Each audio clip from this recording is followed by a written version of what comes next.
Getting a journalist's attention sounds like it's a tricky thing, but actually it can be done. Even myself as a journalist, I sometimes have to get other journalists' attention, so I know how hard it can be. What I'd say is, first off, make sure you're going to the right person. Work out who the person is you directly need to contact. You can often find that by looking at articles, credits on TV programs, and you can work out their email address. There are sites that tell you how to construct a company's email address, so you can work out how to get directly to the person.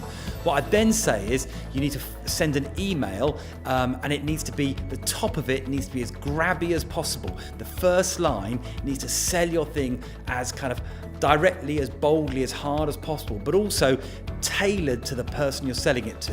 There's no point having a kind of misdirected email where the content is just not appropriate to that person.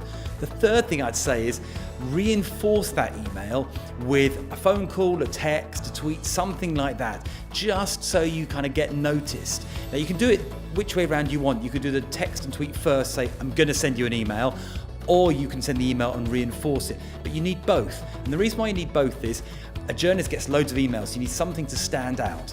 But also, the email is really important because as a journalist, if I'm actually interested, if my interest is piqued, I do want to know more about the story. So although the top line, the first sentence needs to be grabby, I need the detail. And that's something that isn't always there, is the detail of the story, because sometimes I look at a thing and then I read into it and I go, I don't know much more about this, or it doesn't really stand up to scrutiny. So a well bottomed out email does need to be there.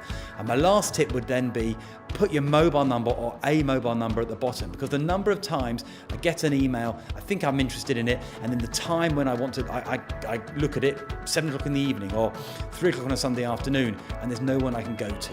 So make sure that you are really targeting it, do it directly, but also make sure you're available to follow it up.